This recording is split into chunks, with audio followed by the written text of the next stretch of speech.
all women around the world, whether or not they're aware of perimenopause, like it or not, will go through perimenopause after age 35.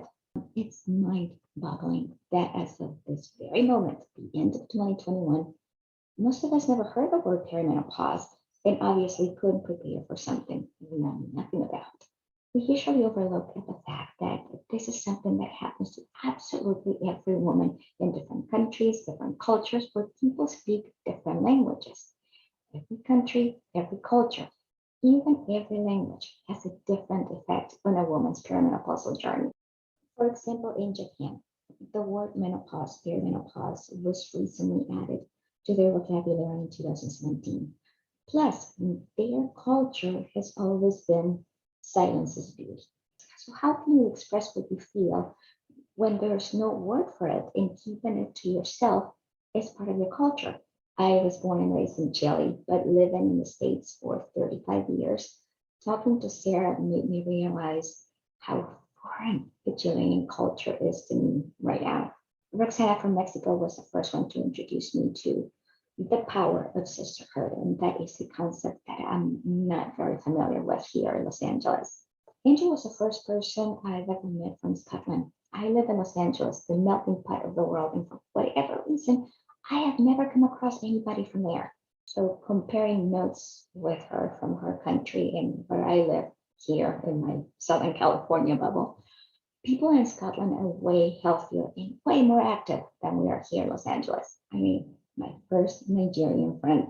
Where I live, depression, loneliness, and anxiety are common subjects people talk about. However, in Nigeria, there is such a strong sisterhood bond that they don't have the time to feel sad or lonely or depressed. I have to say that talking to her for the very first time was a really cool experience. Her energy, especially her laugh, are contagious. You feel happy just by listening to her. And that gave me a pretty good idea of how powerful that sisterhood is. And that's not something I have found here in LA.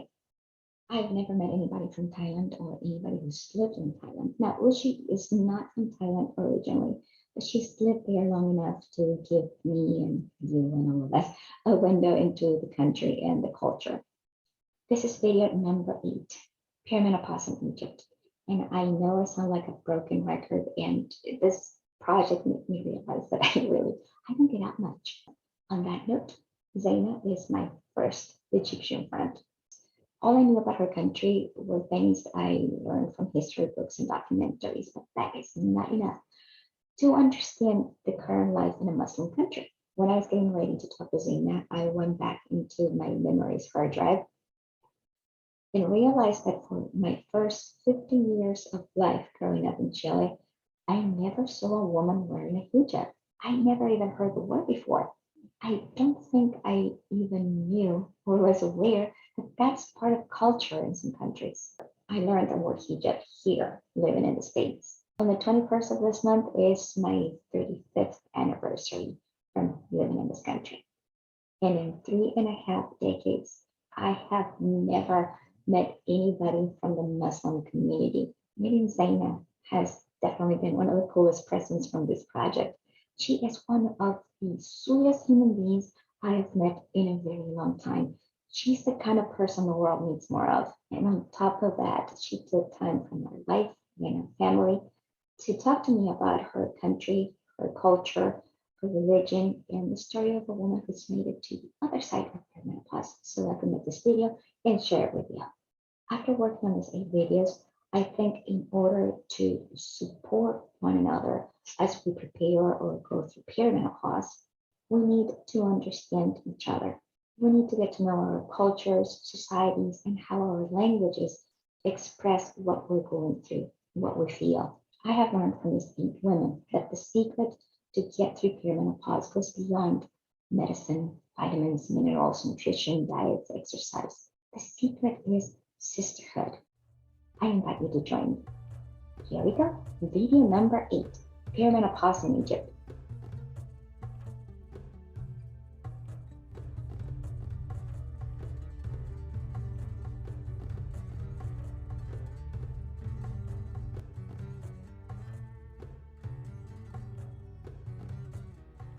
I would say not.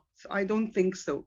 Yani women mostly understand that, menopause, or they hear about menopause and they know it's when your periods stop. But they don't really think there's a phase, an actual defined phase before that. So maybe there are things leading up to it, but not a defined phase.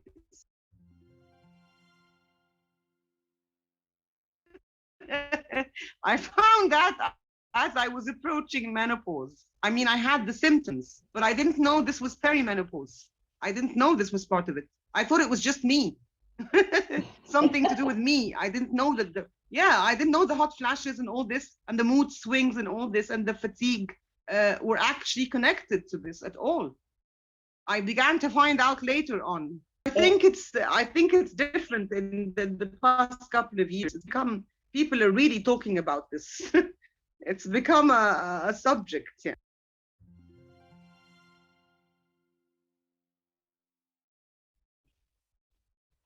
Some doctors are becoming more aware of this, but mostly they tend to treat symptoms, individually. They don't really put two and two together. I think more doctors are becoming to treat it as a sort of a phase, and they're beginning to understand the concept. They're scared of it, and for those who've heard of it and read about it, they're scared of it.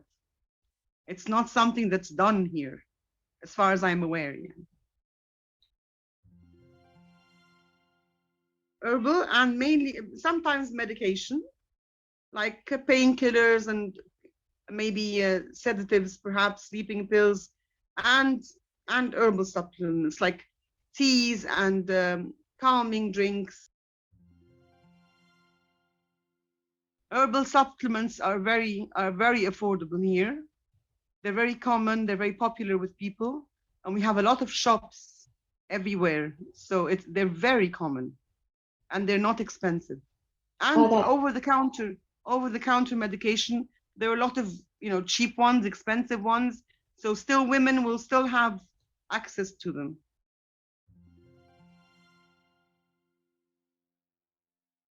Let me put it this way. I mean, junk food, as in the States, like burgers and chips and stuff, uh, it's not very affordable here. That's not our junk food for the common people, yeah.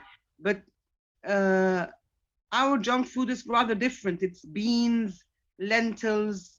It's not really junk food. I mean, the street food, beans, lentils, uh, certain things we call tamia. It's cheap stuff, but it's not so unhealthy. It's quite nutritious. At the same time, it's still a lot of carbohydrates. People here love bread. They adore bread. They eat bread in really great quantities. So, and they don't understand that this is very unhealthy. It's a lot of carbohydrates. So that's the problem. I think maybe in my class, middle class, upper middle class, yes, of course. But in working class women, it's mainly the labor, the manual labor they do, because they all work. They're workers, perhaps they clean up in homes, they're in schools. So it's the manual labor, really. So a lot of them are quite healthy because they move and they work all the time. I mean, I have a maid, and she's really fit because she does everything all the time, and she sweeps and she dusts and she moves a lot. And we have quite big houses, so yeah, she does a lot of effort. So that's their exercise, really.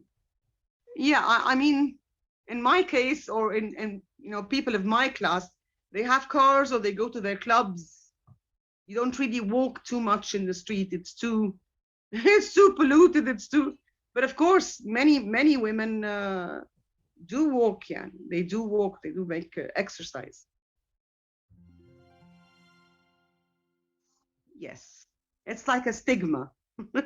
You know, so when I talk about menopause with some of my friends, they go, "Oh, stop talking about this. You're way much. You don't keep saying that. Don't you go into menopause and don't just ignore this." You know, some people have this attitude. It's silly, really. It's silly. Others are, you know, they just take it in their stride and they like to talk about it. But others feel like, you know, if you say this, right, halas, you're old and you're over, your days are over. So it's really silly. And but I remember something funny about my mother. She really used to get upset when I say, you know, I think my periods are, you know, I think halas, yani, my periods are going to be over. So she goes, don't say that. Of course not. You're only 50. You're only 50. So she was really upset that I was going to say, you know, I'm getting older. Yeah. And she goes, of course not.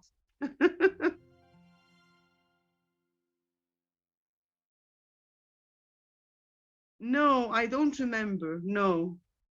But I remember my aunt, she used to say, I'm getting all these hot flashes. And I, of course, I never knew about this. And I just used to listen to them, you know, I thought it was really funny. Yeah, and she's like, got hot flashes. I'm so hot. I'm so, and my bones. And so now I keep remembering these things they used to say.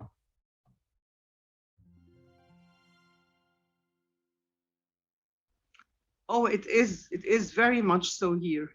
We're very close knit as women. We have a very close knit community, and we exchange, you know, experiences. We're together all the time. You know, there's a big sort of, I mean, it's a women's world, yeah. So a women's world and a man's world, they're rather separate, but women are very close here. They share all sorts of things. There's no problem with sharing personal things, and they have no problem with that. You know, I just, you know, I'm post menopause. I've been post menopause for a year now. Yes, I think it was good to exchange notes and to talk about it and to vent and everything. Yeah, I think it would have been it would have upset me not to talk about it. So it was a great help to talk about it. Let me tell you here, there's an inclination to ignore menopause. Okay, it's not that you don't complain or you don't, but you just take it in your stride. You don't, it doesn't stop you from doing anything. I mean, it would not stop you going on with your job or following your career. It wouldn't stop you from that. Women here have stamina. Women here really have willpower and stamina. And many times they can't afford to stop working. So it's not just the willpower, they can't afford to, and they don't want to lose their careers. So really, I haven't heard of anyone who would take menopause as a reason to stop working or not being able to cope. Maybe they have difficulties and hardship at work. Maybe it's difficult for them, but they still go on working.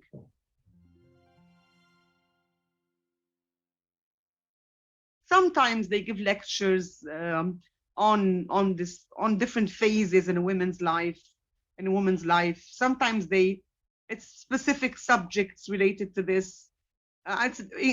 Awareness is increasing. I think you change in many ways. um, I try not to take it negatively.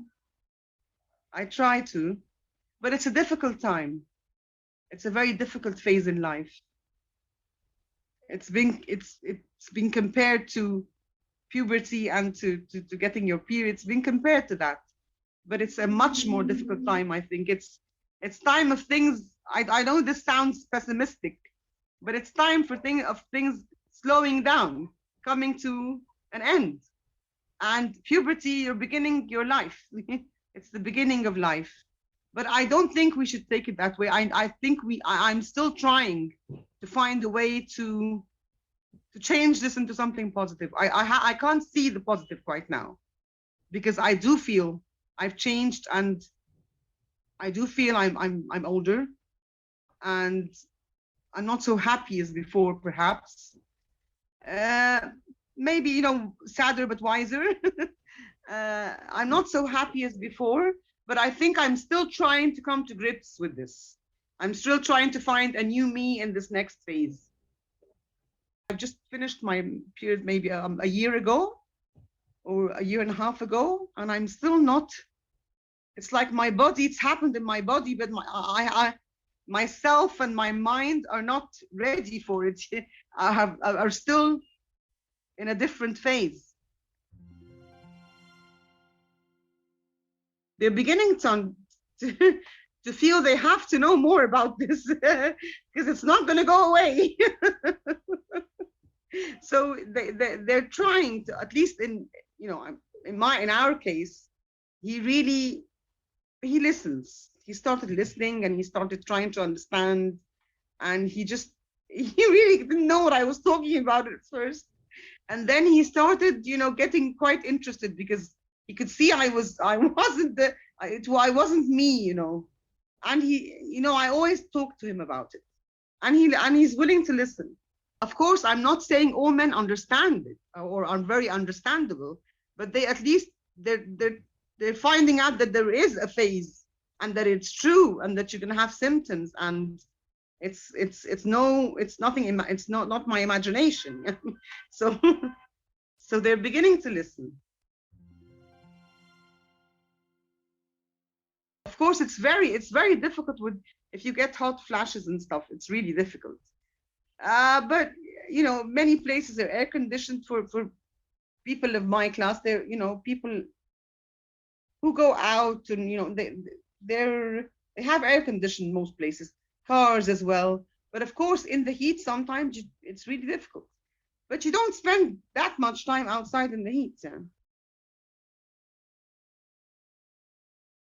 Well, in our religion, a woman should not show any of her beauty to others other than her husband, her father-in-law, her sons, people, you know, of her family. And not everyone, just really close, you know, father, son, brother, uncle, but not say cousin, okay? Only those close circle can see, and her hair is part of her beauty, so she only shows her face and her hands. When women are all together alone as women, they're so much more natural and they're so much more willing to sort of bloom. In old times, the house was usually divided into sort of an upper story and a lower one. The men met downstairs, and there was a fountain in the middle, and the women were upstairs, and they had arabesque windows so they could see outside and no one could see them from the inside. They just saw their shades, you know, their shadows, and they could see very well from the inside. And they had their own life. They had their own, they went about their duties every day together, you know, the grandmothers, the mothers, the daughters. And of course, husband and wife would meet sometime during the day and at the end of the day. But it was a very close, it was a man's world and a woman's world. So this separation, of course, it has its roots in religion and in culture. And sometimes even now, weddings, Islamic weddings, maybe they will have one part of the whole of the reception for men and another part for women, but this is not quite common yet. But it's a symbol of what we really believe in, that the women should be on their own and the men should be on their own. Sharif says to me, he says, if you want me to understand you, I've got to be a woman. So always says, you know, is this thing contagious? Am I going to get menopause too? And you know, he said, I'm going to let you in on a secret. I've got menopause too, you know, because he really got sick of me in the end, you know.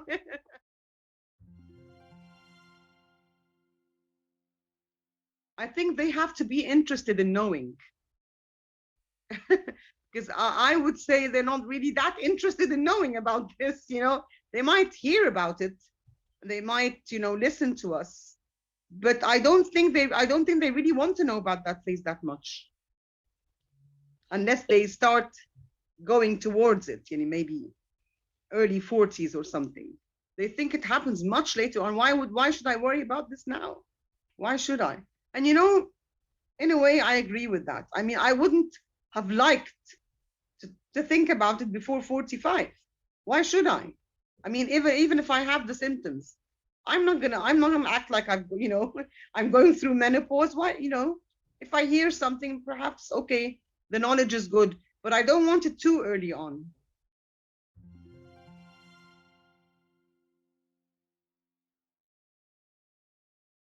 My daughter is very aware of this. So, and many young girls her age, 30, she's aware of this very much. What the food she eats and the nutrients and everything. She's very much aware.